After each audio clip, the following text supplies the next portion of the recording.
Siemanko, witajcie już w czwartym odcinku Show Me Your Skins, czyli programie, w którym rozmawiamy o skinach i o ekwipunku. Dzisiejszym moim gościem będzie osoba, z którą wiele godzin spędziłem na serwerze, z którą byłem na moim pierwszym majorze i jedynym. Graliśmy razem w takich drużynach jak ESC czy Team Kinguin. Przy okazji wpadajcie na stronę Kinguin, tutaj znajduje się link, zapraszam serdecznie. No i co nas jeszcze łączy? Na pewno też wspólny ban związany ze skinami, ban od Valve. Myślę, że jest to naprawdę ciekawy temat, więc nie przedłużając, zapraszam do kolejnego odcinka.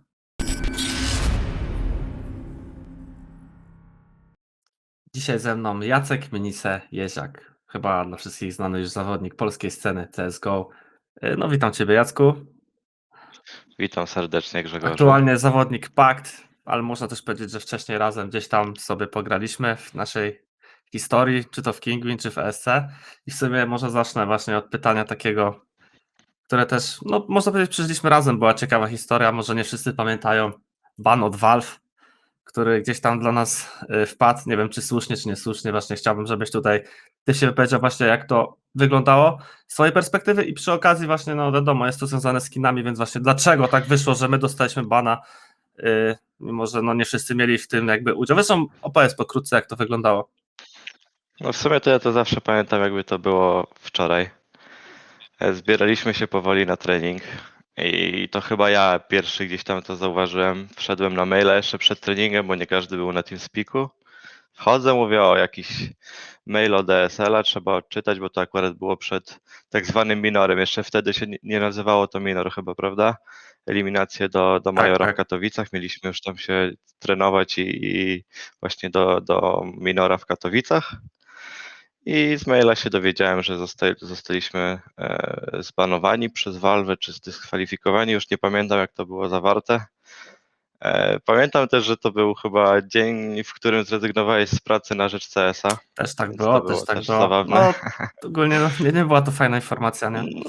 No i w skrócie w sumie nie wiedzieliśmy, o co chodzi, raczej nie mieliśmy też ogólnie dostaliśmy bana za sprzedawanie meczy, tak jakby, tak? Tak. I chyba nikt z nas nie miał żadnych podejrzeń wobec innych graczy, że ktoś z nas mógłby to zrobić po kryjomu, albo że trójka się ustawiła, bo takie gdzieś przypadki też chodziły tam po scenie. I raczej byliśmy pewni swojej niewinności i w sumie no co, fajnie chyba wtedy, że było to przed podpisaniem kontraktu z G2, bo Ocelot wkroczył do akcji i uruchomił swoje kontakty. No i co, musieliśmy się spowiadać Valve jak wyglądało z naszej perspektywy to, bo dostaliśmy bana za trolla, w którym tam... No nie graliśmy, nie? Inna polska drużyna, która... Inna polska drużyna, już może nie No, będziemy podstawiła, wspominać ich można ników. powiedzieć. Sprzedała mecz. Gdzieś w sumie w kuluarach się mówiło, że ten mecz jest sprzedany i w ogóle, no ale my żadnego wpływu na wynik tego meczu nie mieliśmy. I jeden osobnik z naszej drużyny postawił ten mecz, wiedząc, nie wiedząc, nie, No już nie, nie nas, to pamiętam, już nie wiem, czy nieważne w sumie nie? jeden. No, wiesz, plotki chodziły, nie? Czy wiedząc, czy nie, w sumie też mogłem postawić, bo gdzieś przed meczem, czy w jego trakcie, w sumie przed meczem już było mówione, że ten mecz będzie sprzedany, ale powiedziałem sobie, że nie będę w tym uczestniczył i no, nasz kolega postawił. I później w sumie wiedzieliśmy o tym, że ten mecz był sprzedany i gdzieś tam się śmialiśmy z tego. No i kolega poczęstował nas skinami z wygranej z tego meczu. I Valve uznało to, że my mieliśmy jakby wpływ, czy nie wiem jak to nawet określić. To, że mieliśmy skiny, nie? Na Z tego No, że spotkania, mieliśmy które było ustawione w naszych inwentory, w naszym ekwipunku, nie? I za to niby... A dostaliśmy prezent tak naprawdę od kolegi z drużyny, chociaż on też nic złego nie zrobił tak naprawdę, więc no, dziwna sytuacja, śmieszna i w sumie chyba pierwszy raz Valve przyznało się do błędu i nas odbanowało. No i no, w sumie fajna i niefajna sytuacja, bo pamiętam gdzieś tam jak Pimp zaczął nas wyzywać na Twitterze i w ogóle Sejzet z Navi nas wtedy bronił. No było dużo się działo, sumie, nie? Na pewno. dużo się działo i nie wiem, czy fajne, czy niefajne doświadczenie. Fajnie, że udało nam się z tego wykaraskać, no bo tak naprawdę byliśmy niewinni, więc to tyle w skrócie. No, fajnie, że to opowiedziałeś. No i właśnie to jest, dążyłem do tego tutaj właśnie, że ciekawe było to, że dostaliśmy skiny gdzieś tam od kolegi i z racji tego, że no, były one gdzieś tam w tym meczu, to dostaliśmy za nie banę, można powiedzieć, przynajmniej no ja czy ty, bo ty Ale też nie jaka to... obstawiałeś chyba, nie, tego No, meczu. nie obstawiałem, nie obstawiałem. Ale śmieszne, że jak Valve musiało mocno gdzieś tam przebadać tą sprawę, że sprawdzili gdzieś przecieki skinów w ogóle po tym meczu, No nie? to prawda. No dobra, teraz sobie przejdę, jak już gadaliśmy trochę o historii, o CSGO Launch, czy no wiadomo, chyba każdy tą stronę kiedyś znał. No i jak to u Ciebie wyglądały te początki ze skinami, bo w sumie jak były początki, to też no wszyscy na CSGO Launch się bawili, czy dużo tam gdzieś bawiłeś się w obstawianie meczów, bo jeszcze jak wiadomo, kiedyś nie było to zabronione przez profesjonalnych zawodników i no nie wiem, czy próbowałeś zarabiać na tym, czy handlowałeś może, czy wymieniałeś się, czy po prostu się bawiłeś, obstawiałeś, Mm, jak to u Ciebie Nie wyglądało? będę ukrywał, że dużo chyba obstawiałem, jeżeli tak dobrze pamiętam, to lubiłem sobie postawić, no bo ciekawie się te mecze później oglądało. Wiadomo, że skina też się nie traktuje tak jak pieniędzy realnych, więc przynajmniej ja tak trochę z tyłu głowy mam. Wiadomo, że można to spieniężyć, ale gdzieś skin to skin i sobie lubiłem postawić, poglądać te mecze czy coś w tym stylu. I no, fajne było to, że no, dużo większa oglądalność była dzięki CSGO Launch, no ale były też, pamiętamy, że były DDoSy, bo sami tego doświadczaliśmy ze względu na ustawianie tych meczy na CSGO Launch były DDoSy i no, trochę to psuło scenę mimo wszystko. No to na pewno pamiętam, te DDoSy nie były zbyt fajne w tamtych czasach. No a powiedz mi tak, no bardziej zarobiłeś czy straciłeś na tych obstawianiach skinów? Jak uważasz? Yy, Myślę, że byłem do przodu, tym bardziej, że gdzieś tam na ruletkach mi się zdarzyło grać nie jakoś tam nie wiadomo jakie kwoty, ale pamiętam, że gdzieś tam za $100 wjechałem, $3000 wygrałem i raczej jeżeli chodzi o obstawianie, to byłem do przodu pewnie. To Co w sumie finalnie później gdzieś tam przegrałem na tych ruletkach, jak już się czarne, czerwone i zielone stawiało, to w to też lubiłem pograć i trochę przegrać, więc jeżeli chodzi o obstawianie do przodu, ale później na ruletkach pewnie wyzerowałem to wszystko. to jak większość tam lubi tak sobie zaszaleć czasami. No a tak mniej więcej, wiesz ile pieniędzy włożyłeś w same skiny? Tak w swoim życiu? Już mówię ogólnie tylko o CSGO Launch, czy kupowanie jakichś marketów, ale też na otwieranie skrzynek w CS-ie, tak mniej więcej. Wydaje ci Nie, się, że dużo, czy...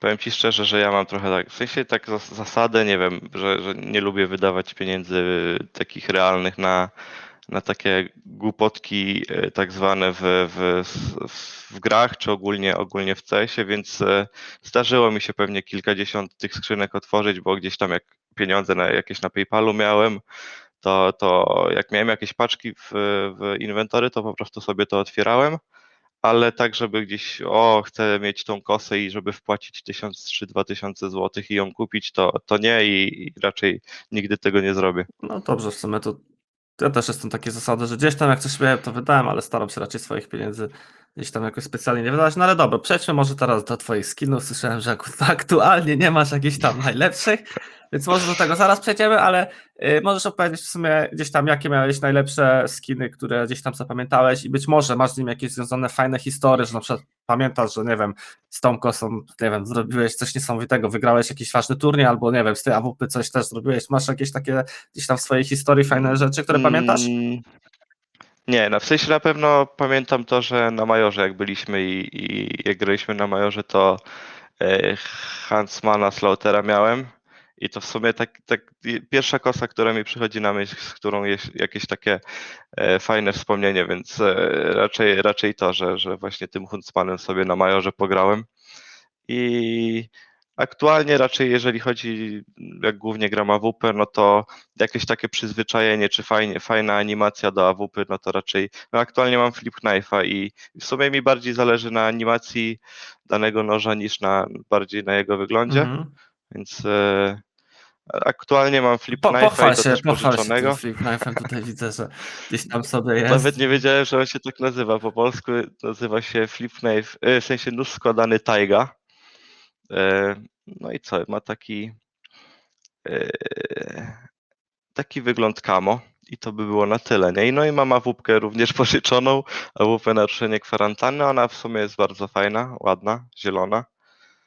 A co do kosy, no to tak jak mówię, bardziej zależy mi na animacji niż na jego wyglądzie. No i z ciekawostek powiem No, też, no. że z Wiktorem Tazem, jak grałem w drużynie, czy gdzieś jak tam zrobiliśmy ten skład dawno temu, no to jak biegaliśmy bez kosy, to każdy z nas gdzieś tam od Wiktora dostał prezent.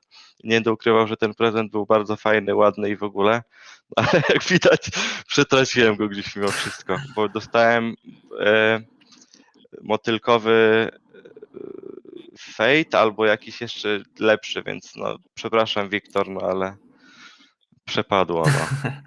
A Wiktor się chyba nie obrazi, ale powiedz mi to co, nie zależy ci już aktualnie na skinach fajnych jako graczowi? Bo myślę, że większość graczy ma coś takiego, że chce mieć jakiś fajny nożek, fajny, nie wiem, na przykład jak byłem snajperem zawsze chciałem mieć tego Dragon Lora, a gdzieś tam udało mi się go akurat zdobyć szczęśliwie, bo graliśmy w CSGO Launch wtedy. No i wiesz, czy nie masz czegoś takiego, czy po prostu masz to jednak, liczy się wygląd, masz teraz ten na przykład nóż, jaki to jest, tak? Ten składany. Składany. No i nie wiem, podoba się tylko animacja, a nie liczysz, że na przykład chciałeś mieć jakiś lepszy wygląd jeszcze. Nie będę ukrywał, że wiadomo, że chciałbym mieć nie wiadomo jakie kosy i w ogóle i gdzieś jakbym miał dostać za darmo, czy w ramach jakiejś współpracy, czy coś w tym stylu, to wybrałbym sobie na pewno fajny zestaw, no ale tak jak mówię, nie chciałbym, pewnie te wszystkie skiny, które chciałbym mieć, kosztowałyby mnie 5-7 tysięcy złotych, więc no raczej nie chciałbym inwestować pieniędzy realnych w to, żeby sobie pomachać lepszą kosą. No ale nie będę ukrywał, nie wiem, czy doświadczyłeś tego, niektóre drużyny na treningach mają wgrane te kosy na serwer, że możesz sobie wybrać. Tak, znaczy nie widziałem tego, ale no czasami na jakichś demach coś tam, wiesz, to też bywa, nie?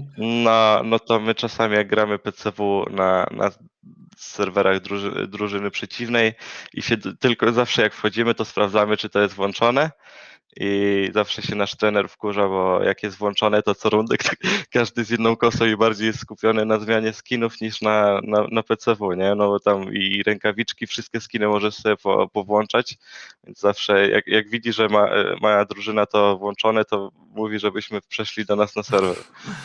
W Taka sumie fajne, ale nie ciekawostka. grałem jeszcze PCW na takim. No tak jak mówię, no pewnie gdybym miał No właśnie miałem zapytać dowolny wybór ciebie, w skinach. czy masz jakąś jedną, dwie na przykład ulubione jakieś, znaczy dwa skiny, nie wiem, czy kosa, czy AWP, czy cokolwiek, które no po prostu chciałbyś mieć kiedyś. No myślę, że AWP Dragon Lore. Mam A nadzieję, podoba ci się że ten nowy Fate? Też jest ciekawy. nie, Nie w podoba? ogóle mi się nie podoba. Nie. Dużo ładniejsza dla mnie jest właśnie Dragon Lore. Wiadomo, że jakiś może Glock Fate, bo też to mi się na przykład podoba. Pamiętam, że USP Orion też kiedyś miałem, też jest spoko. No i z kosy to chyba motylkowy najbardziej mi się do AWP jakoś tak animacja No, motylkowego. tylko jest fajne. A ja No, teraz jeszcze właśnie a propos Glocka Fake, to Fate, jak rozmawialiśmy o banie od Valve, to właśnie ja od Ralena dostałem wtedy Glocka Fate w tamtych czasach. proszę. Ale to jakiś jeszcze gorszy skin, on tam był warty z $70, nie? Wtedy jeszcze. To widzisz jak się zmieniło, No a a teraz nie? teraz, Jak to się też zmienia. no właśnie. A ja nie pamiętam, co dostałem. No ja właśnie akurat mi się to jakoś zapadło w pamięć. I zapomniałem bana prawie A w masz go- koniec kariery, ale spokojnie.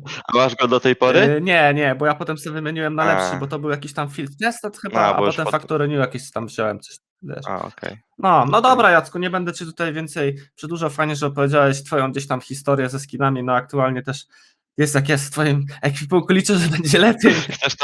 Chcesz, to możesz pomóc, No nie? zobaczymy, co się da zrobić.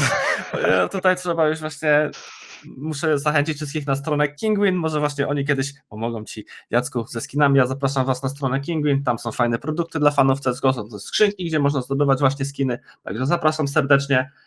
No i tak jak już wcześniej wspominałem nieraz, chwalcie się waszymi skinami, być może właśnie tutaj wy będziecie zamiast Jacka siedzieć w następnym odcinku.